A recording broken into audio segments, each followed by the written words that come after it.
বাংলাদেশ ক্রিকেটের জন্য প্লেয়ারের জন্য এর চেয়ে বড় ক্ষতিকারক কোনো কারণ হতে পারে না। ক্রিকেটের মাঠে খেলাটা আপনি চালিয়ে যেতে দিয়ে স্বীকৃত বা অস্বীকৃত এটা আসলে আমাদের বোর্ডের কাছে না। যখন রিফর্মটা হচ্ছিল তখন আপনি কী করবেন? আপনি যদি রিফর্ম করেন, ক্লাবের যদি মনে করেন কোনো স্বার্থহানি হয়, তখন তো ওইটা একটা বড় স্টেক হোল্ডার যদি আমরা চিন্তা করি, তার অনেক অবদান আছে, তাদের তো আমাদের রাখা উচিত ছিল।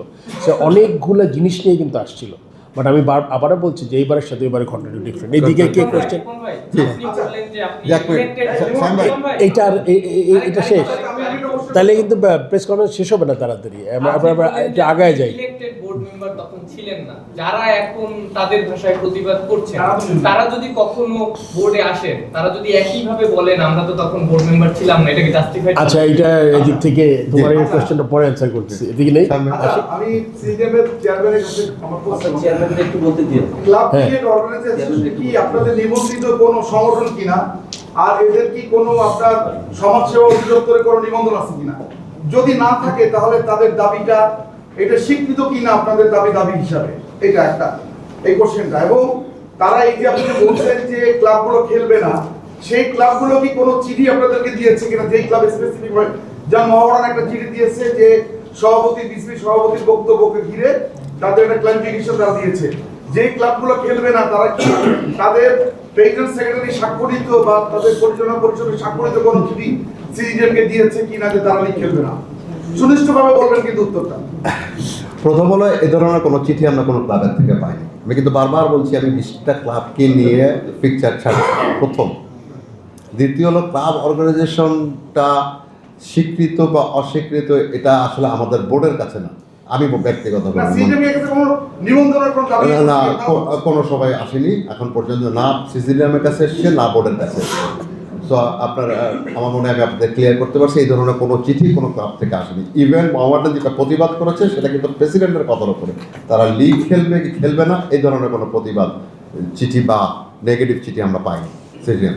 আর 45টা ক্লাব, এই সংখ্যাটাও কিন্তু আমরা আসলে মুখে মুখে শুনছি আর কি। 45টা ক্লাবকে আসলে 45টা ক্লাব কিনে এটা আমরা জানি না। ওই যেহেতু যদি আমরা চিঠি পাইতাম ক্রিকেট বোর্ড যে এই আমরা এক্স্যাক্টলি আমরা এই লিগে আমাদের পক্ষে অংশগ্রহণ করা সম্ভব না, এরকম কোনো চিঠি ক্লিয়ার করে চেয়ারম্যান পাই না। শর্ট করে তোমার পিছনে একজন আছে। হ্যাঁ, এই নির্বাচনের আগে সবচেয়ে বেশি তথ্য ছিল তামিম ইকবাল, তার কিন্তু নির্বাচনে আসলেন এবং চলে গেলেন, কিন্তু তিনি তারপরেও কিন্তু ক্রিকেটটা খেলতে যাচ্ছেন আপনাদের এই চিঠি অনুসারে। তার দলকে বলছে মানে how do you welcome this from BCB's point of view that Tamim coming back to cricket, মানে for cricket's sake he is leaving behind his ego, এটাকে BCB পক্ষ থেকে এবং তামিম যখন পাচ্ছেন যাকে পুরো ক্লাবরা তাদের ইয়ে রাখছেন অ্যাজ আ পোস্টার বয়, সে যখন পাচ্ছে অন্যরা পাচ্ছে না কেন, মানে what do you think? এক তো পরিষ্কার এই লেখাতে লেখা আছে, আমরা স্যালুট জানিয়েছি এই লেখাতে ক্রিকেট বোর্ডে। হ্যাঁ, এটা অত্যন্ত স্বাগত জানিয়েছে। তামিমের তামিমের ব্যাপারে একদের প্যারা আছে এখানে, যে সে কীরকম ভাবে কতটা অ্যাক্টিভ খেলার ব্যাপারে প্লেয়ারদের ব্যাপারে চিন্তিত, এবং তাদের আমরা স্বাগত জানিয়েছি। আবারও স্বাগত জানাচ্ছি আপনার প্রেস কনফারেন্সে। আর যেটা বললেন যে আপনার তামিম যখন পারতেছে, মানে যে মেজর ইয়ে ছিল তাদের মেজর পোস্টার ছিল তামিম, সে যখন এই কাজটা করতে পারছে, আদার ক্লাব মেম্বারস কেন পারছে না? ওয়াই, মানে ওয়ের তাদের ইগোটাকে তারা সরাতে পারছে না কেন? আমি তো মনে করি যে যেই জিনিসটা নিয়ে তারা খেলতে চাচ্ছে না, এই রিজনটা না খেলার সাথে কোনো সম্পৃক্ততা নাই। এটা কিন্তু আপনি যদি বলেন একটাই কারণ, ক্রিকেট বোর্ড যারা নির্বাচিত হয়ে আসে নাই বা আসতে পারে না বা যে কোনো কারণেই হোক, তারা কিন্তু খুবই সোচ্চার এই ব্যাপারটা। এটা আমি দেখেছি আর কি।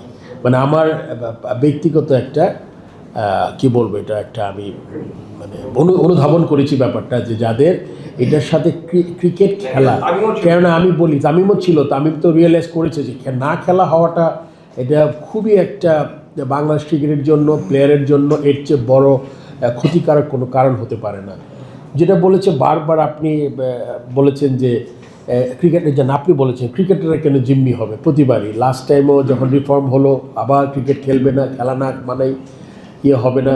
তারপর কিন্তু সাথে সাথে আমি এটা ওই রিফর্ম কমিটি গিয়ে স্থগিত করেছিলাম, আমি ওটা রিজলভ করি নাই, স্থগিত করি। কিন্তু আমরা চিন্তা করেছি যে 7-8 দিন 10 দিন করে খুব সুন্দরভাবে লাস্ট টাইম সবগুলো খেলাই হয়েছে, ইনক্লুডিং থার্ড ডিভিশন কোয়ালিফাইং 60টা টিম খেলেছে।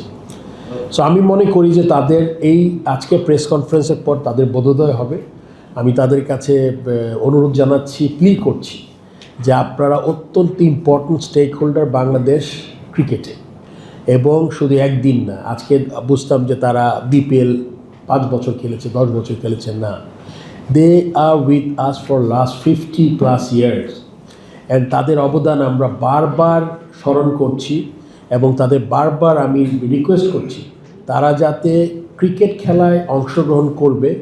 আমি আশা করি আজকের এই প্রেস কনফারেন্সের পরে আপনাদের যত কিছু বলার আছে, যা আছে সব কিছু, কিন্তু অনেক ধরনের প্রতিবাদ আছে, ওইটা আপনি করেন, কিন্তু ক্রিকেটের মাঠে খেলাটা আপনি চালিয়ে যেতে দিয়ে।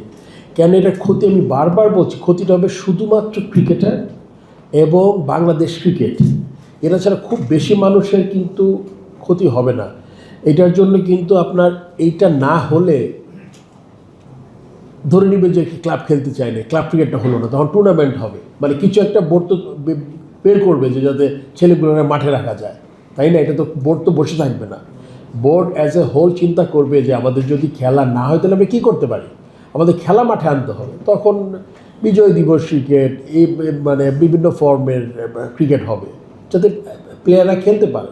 সো তখন তো আপনার জিনিসটা ঠিক হবে না। তো আমি চাই, এখনও বলছি ক্রিকেট মানে মানে আপনার ক্লাবগুলোকে যে আপনারা এটা বন্ধ করে খেলাটায় অংশগ্রহণ করেন, তারপরে যা যা আছে ওটা আমরা পরে অবশ্যই আমরা আলোচনা করে ঠিক করে ফেলতে পারি। আপনি কি বিশ্বাস করেন যে আপনারা যে চান্স নিয়ে যাচ্ছেন যে বাইরের অনুসারে অবনমন, এটা কি রাখতে পারবেন? আমার মনে হয় প্রথম কাজ হলো গিয়ে আমাদের যে কটা টিম খেলতে আসবে খেলাটা চালু করা, মাঠে করানো, এরপরে আমরা 1 by 1 যাই, দেখি সিচুয়েশনটা যাই। যেহেতু আবারও বলছি, সিসিডিএম চেয়ারম্যান পরিষ্কার করেছে যে আমাদের এখানে কোনো চিঠি আসে নাই, আমরা যা শুনেছি আপনাদের মাধ্যমে প্রেস কনফারেন্সের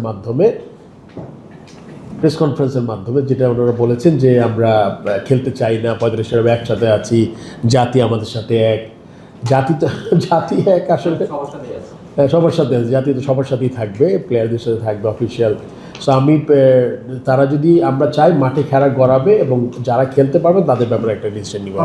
একদম শর্ট করে ফেলি, আর 3টা কোয়েশ্চেন, তারপরে হ্যাঁ।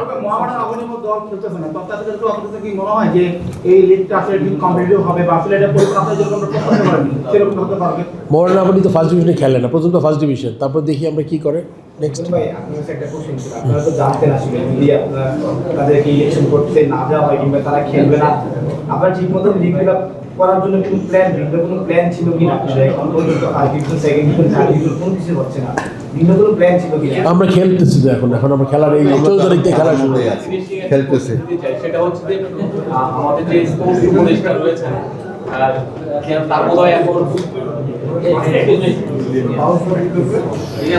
তারা যখন তিনি পদত্যাগ করবেন এরকম একটা রয়েছে, যেহেতু নির্বাচন তফসিল ঘোষণা করা হবে, পদত্যাগ করলে বাংলাদেশ ক্রিকেট বোর্ডের যে কার্যক্রমগুলি বা যেভাবে চলছে, যেহেতু ওনার একটা যে জায়গায় একটা ছিল পিছন থেকে ওনার একটা ব্যাকআপ ছিল এরকম বলা হয়, তো সেই জায়গা থেকে আপনি কি মনে হয় একটু টালমাটাল হবে কিনা বাংলাদেশ ক্রিকেট বোর্ড, এবং সবাই সেটাই মনে করছে? না, আসলে এটার উত্তর দিতে চাপা, আমি জানি না এটা আমি কি ইমপ্লিকেশনটা কি আমি এক্স্যাক্টলি জানি না, আমার হাতে কিছু বলার নেই। আর 2টা লাস্ট 2 কোয়েশ্চেন। যে অবস্থা দেখা যাচ্ছে তো মানে যে ক্লাবগুলো খেলবে না তারা তো আসবে না, সেক্ষেত্রে প্রিমিয়ার লিগে দেখা যাবে যে আপনাদের 3টা ক্লাবকে লিগ চালু করতে মানে খেলা শুরু করতে হবে, সেই ক্ষেত্রে কি মনে করেন যে আসলে এটা মানে একটা ভালো কি হবে, সিম্বল হবে? 3টা ক্লাব প্রিমিয়ার লিগে হ্যাঁ। 8টা ক্লাব তো খেলবে না। কটা? 8টা ক্লাব খেলবে না বলছে? 8টা ক্লাব মানে যে ক্লাবগুলো না খেলবে সেখানে প্রিমিয়ার লিগে 8টা ক্লাব আছে, বাকি 4টার মধ্যে অপোজিটেড খেলবে না বলে চিঠি দিয়ে দিচ্ছে, বাকিটাকে 3টা ক্লাব। তাহলে সে যখন আপনাদেরকে 3টা ক্লাব নিয়ে লিগ শুরু করবে, সেটাকে আসলে ওটা সময় বলে দিবে, এই মুহূর্তে এটা বলতে পারছে না আসলে, যখন ওই প্রিমিয়ার লিগের সময়টা আসবে তখন বলা যাবে। Last question. Thank you. Thank you. Thank you.